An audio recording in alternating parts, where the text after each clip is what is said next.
Hi everyone, thanks for stopping by and for returning to the old world. Today we're talking about my initial thoughts around next project and a significant blocker that I've come across.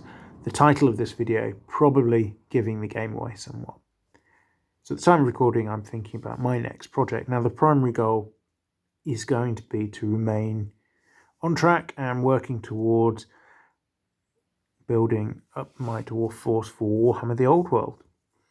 But I do like to have a secondary project going on and tend to keep room in my painting agenda for bits and bobs for other forces that I've already got, just to keep things fresh, mix it up a little bit and not lose heart as I'm painting the same sort of thing over and over again.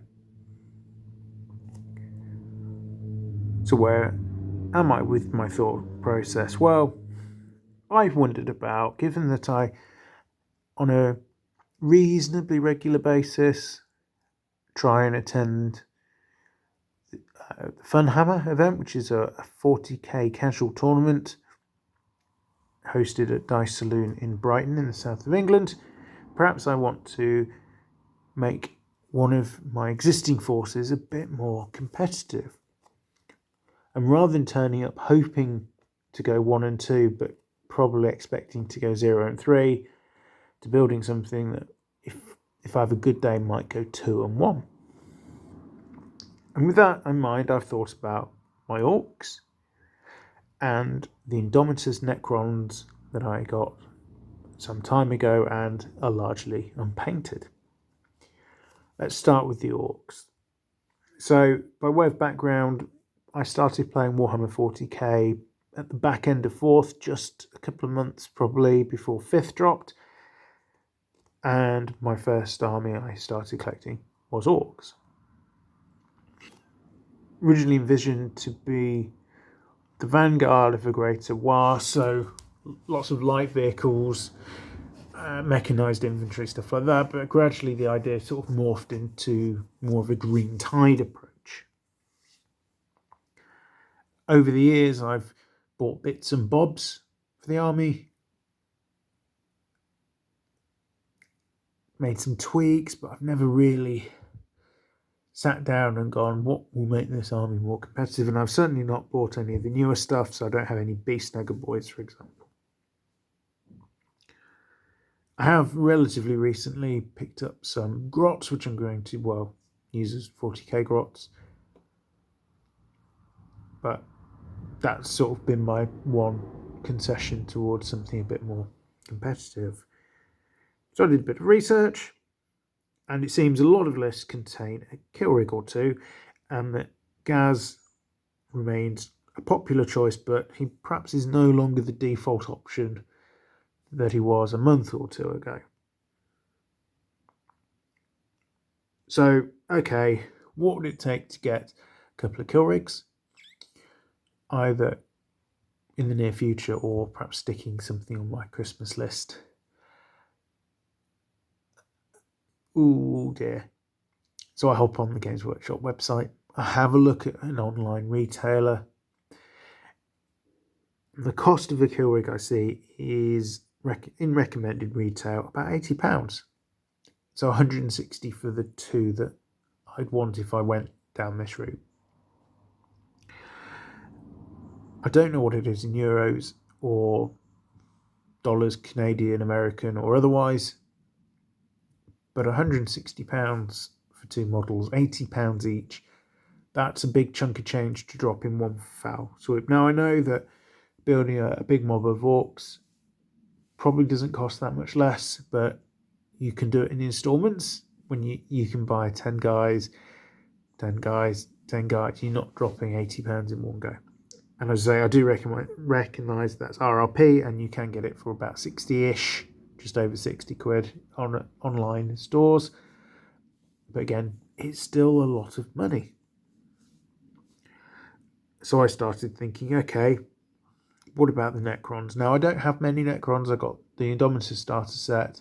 I've not painted all of those up yet, and they're the only Necrons I've got. So I've got a lot of scope for getting new things to flesh that army out, if that's the direction I chose to go in.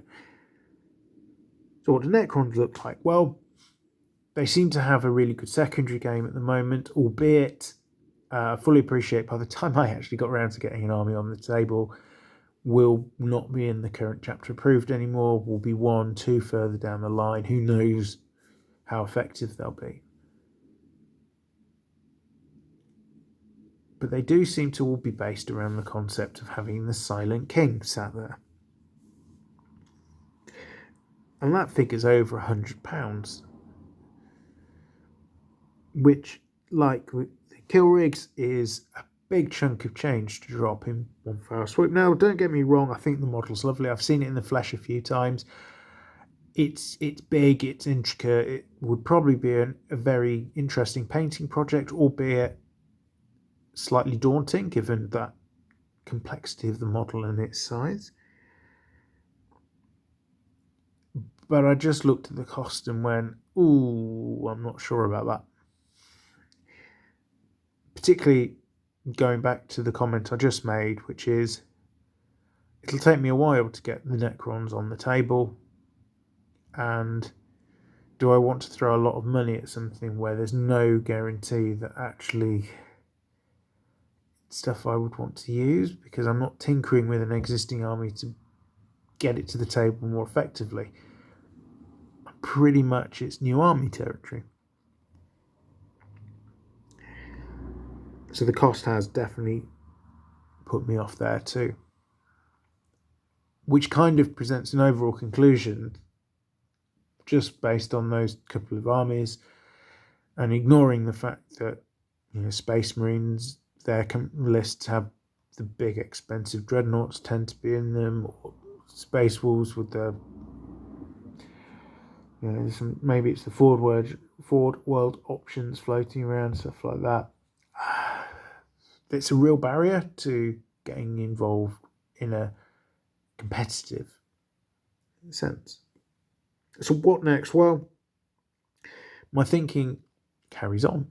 I'm not sure yet what I'm going to do for my secondary project going forward. But if I want to do 40k, then it kind of opens up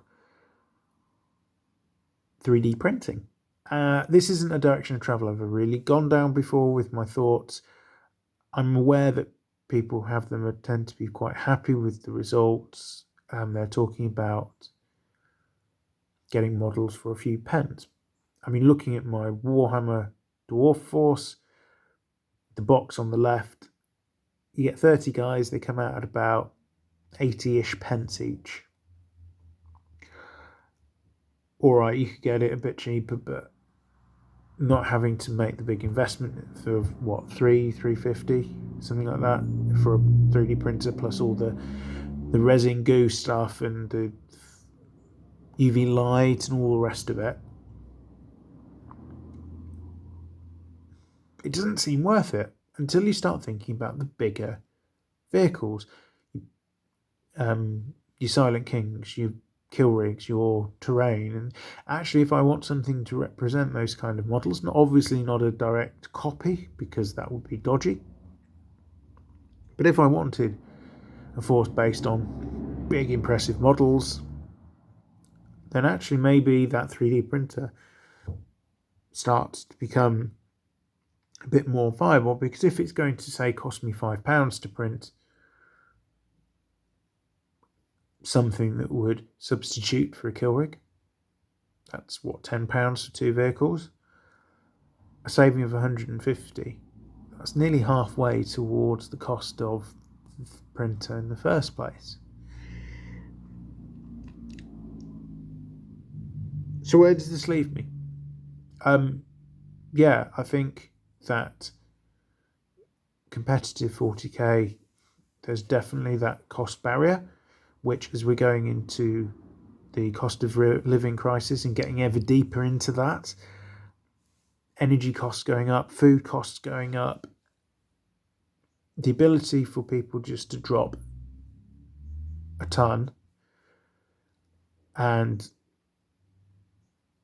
get models is going to be more and more restricted. So if you're going to need that to actually take part in anything vaguely, properly competitive and to do reasonably well, then that's a problem. But for me, it also starts begging the question is, rather than saving up and dropping a ton of money on one model, do I save a bit longer and invest in getting models cheaper for in the longer term? Not sure, to be honest, but we shall see where that goes.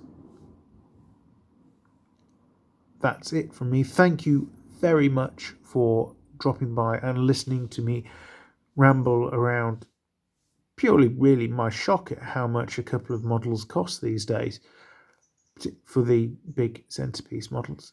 I am returned to the old world. Have a great day.